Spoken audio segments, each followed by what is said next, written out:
Okay, so I'm here with Faith and Chappa, who are two of Progressio's friends from around the world, and I'm going to let them introduce themselves, and then I'm just going to ask them a few questions about the network that they're a part of and about the Commission on the Status of Women. So, Faith, would you like to introduce yourself? Yes. Faith. Hi, Faith. Hi, my name is Faith Nafula Wafula. I am from Nairobi, Kenya, and I'm excited to be here. I'm freezing, but I'm excited. Hi, I'm Chappa. I'm from Sri Lanka, and I'm a graduate of law back at home, and I'll be doing my bar exam this May, hopefully. And my focus back at home, I have my own youth organization called #Generation, which focuses on meaningful engagement of young people in political decision making, especially pertaining to young women and girls. Okay, and Faith, could you speak a little bit about what you do in Nairobi? Sure thing. Two things. So one is I run my own very small organization called Kenyan She Project, which focuses on linking up out of school girls to economic empowerment and to jobs after training them. But I also am the gender program officer at an organization called Strategic Applications International. I run a program called SEMA, which is a Swahili word meaning speak out. And what we do is we try to work with young people to break the cycle of gender-based violence in Kenya. So getting young people to influence policy from grassroots level up until national level, working with young people so they can be agents of change within their own communities by linking others up to vital services and creating awareness on gender-based violence and gender inequality. It's a lot. Yeah, so as you can see, we're in amazing company, and these girls are both incredibly qualified at what they do, and have real grassroots experience of this work, not just at this global conference, but in the reality of what it's like on the ground and kind of the projects that they put in place to try and change people's lives, actually day to day, dealing with people, not dealing with this architecture. So they're both a member of CYGEN, and I'm not sure whether one of you wants to talk a little bit about what CYGEN is. Yeah. Shall I start? Sure. Yeah. So CYGEN is in the long form is the Commonwealth Youth Gender and Equality Network. So we were recently established. We were established in May 2015 in Malta, and the primary focus has 5 different areas of primary focus. We focus on young women in governance. We focus on youth transition from education to employment. We focus on SRHR. We focus on sexual orientation, gender identity, gender expression, and sex characteristics. And then we also focus on ending harmful practices such as FGM and enforced or child marriages.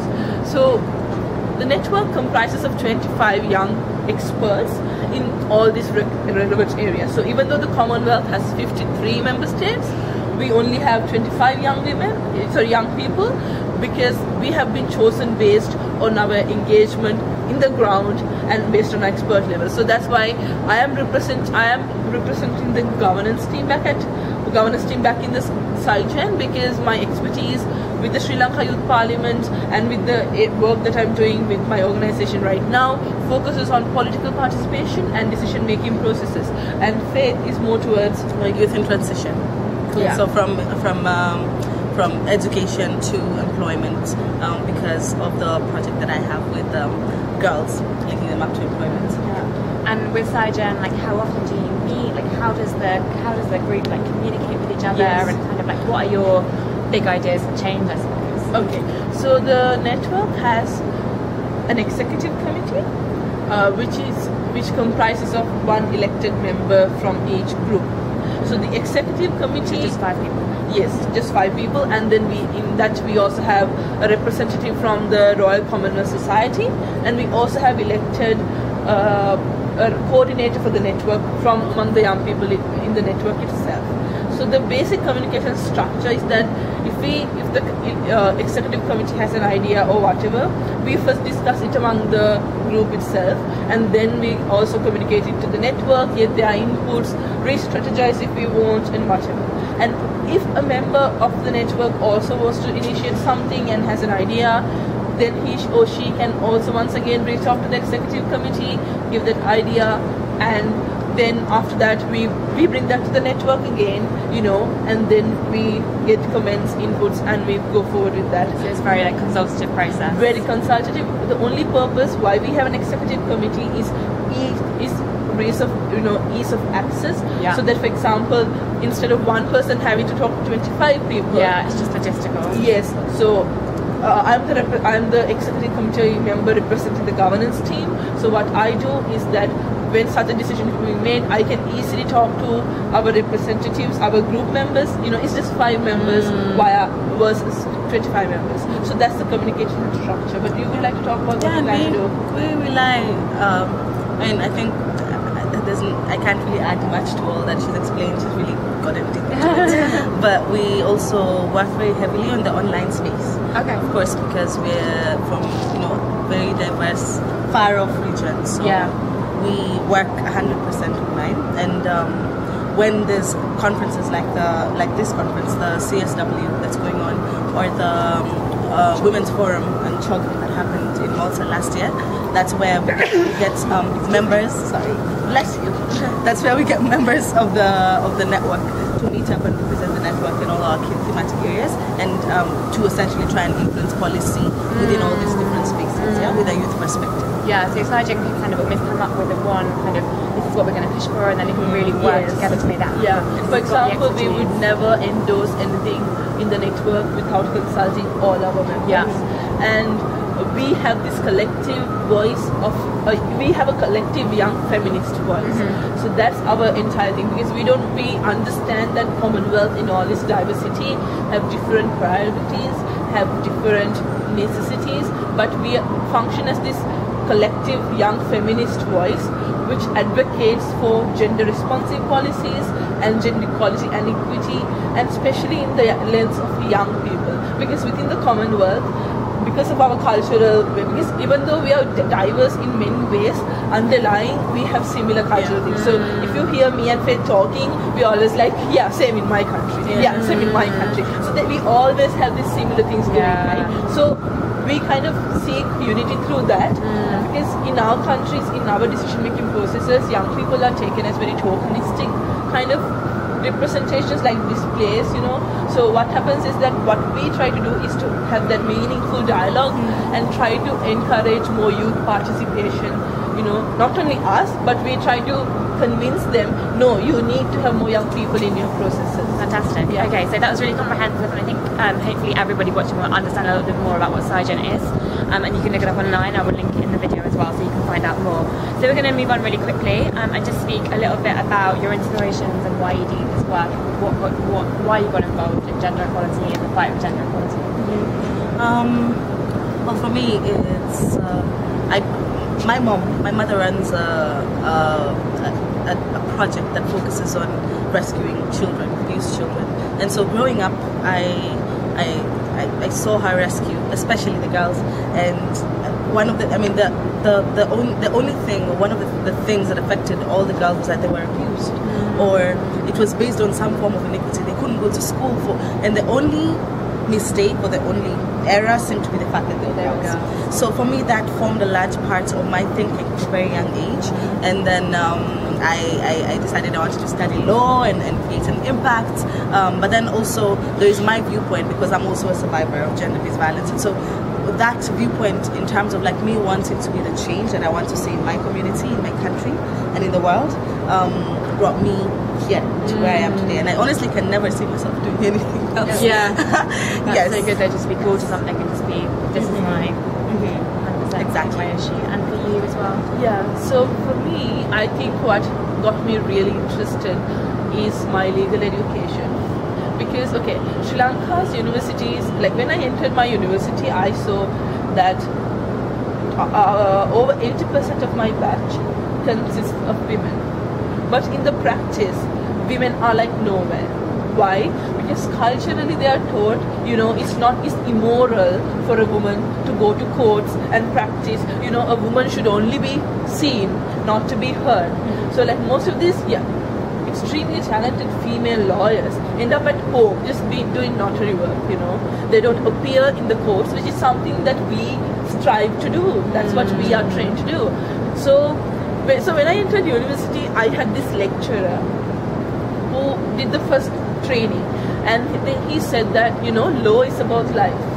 This is the only discipline ever in the world that applies to every single thing in this world.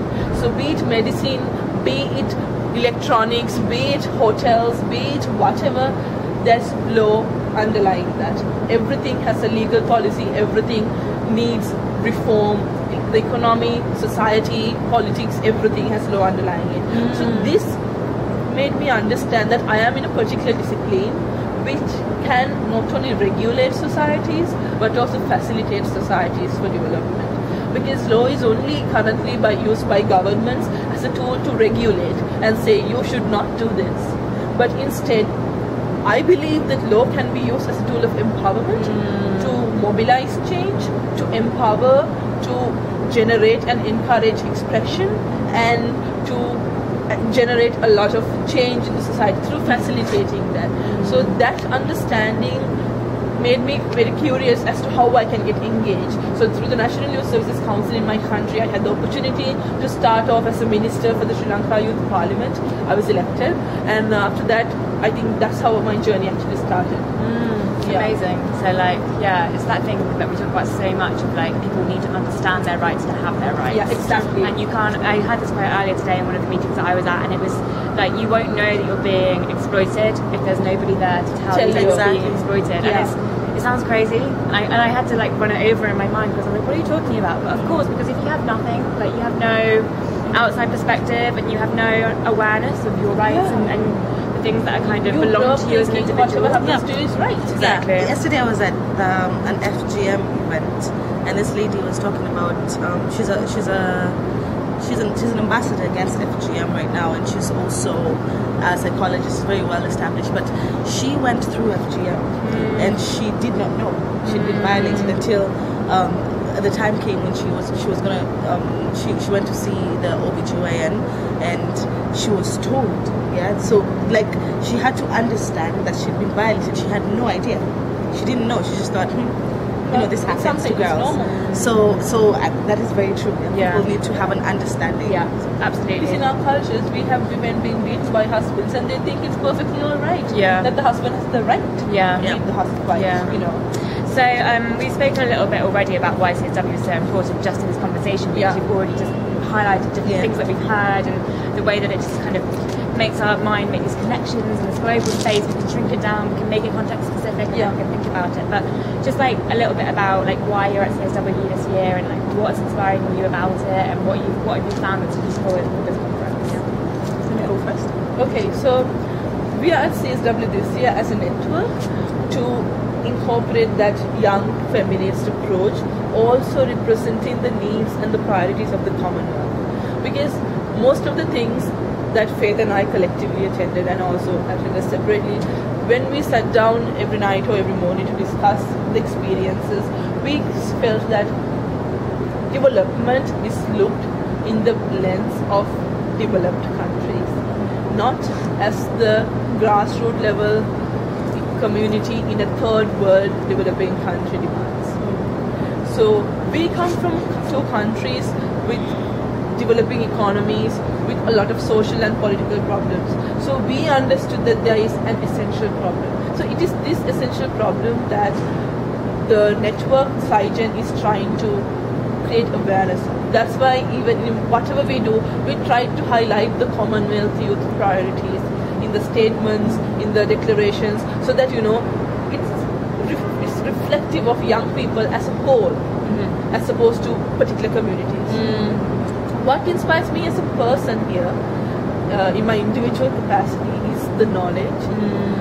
There's so much to learn, and when you talk with experienced young women, experienced women in our field, I'm sure Faith will agree with me, you learn so many things to go take back home and incorporate into the work you do.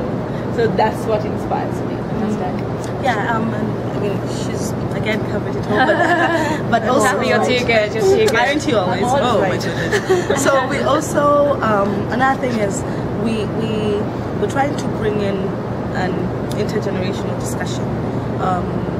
within the gender discourse. So ensuring that young voices are actually represented in the discussions and in the discourse, and it's not two separate things, yeah. Because a lot of times you have people include youth so that they can tick a box, so it looks like. Yeah, so we did this thing with the youth. Yay, tweet, be happy, selfie. Yeah, awesome. take Instagram. Yeah. But we're trying to make sure that it's an actual intergenerational discussion, and that the issues of that young people are involved in the discussion okay, so young people are involved in the discussion, not just about issues that are youth, but then across all the different spheres or sectors, yeah? Because young people care about climate change, young people care about what else? Everything, exactly. Everything. Yeah? All these things affect young people. Yeah, exactly. All of these things: education, healthcare, access to basic services, urbanization, rural development, everything. Yeah, but so the thing is, if we need to recognize that the 118 million young people exist today, and that's just 10 to 24. Yeah, when you look at over and above that, there's a large number, the largest population of young people. I hear that the stat that I keep hearing at the moment is half the world is under 30. Yeah. Exactly. Half the world. Exactly. So we can't keep ignoring it. Yeah. So we are insisting on the world and the world leaders to start. They should start looking at young people as beneficiaries and not they're looking at agents of change. Yes, as agents of change, yeah, not just people who benefit from it, yeah, exactly.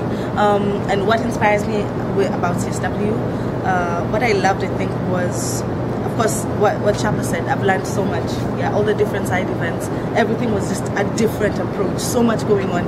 It was so much. It was such an adrenaline rush. Yeah. By the time we got back to bed, you're like, because so much is going on, but like we are spending so much energy on learning things that we are like. Exactly, there was so much to learn, and then also I think it was also really cool to just walk side by side and have discussions with people who in my country would have been difficult to reach. So sitting across the permanent secretary for gender, for example, in my country, or the chairperson of the anti-FGM board, in another case, it would have been quite difficult.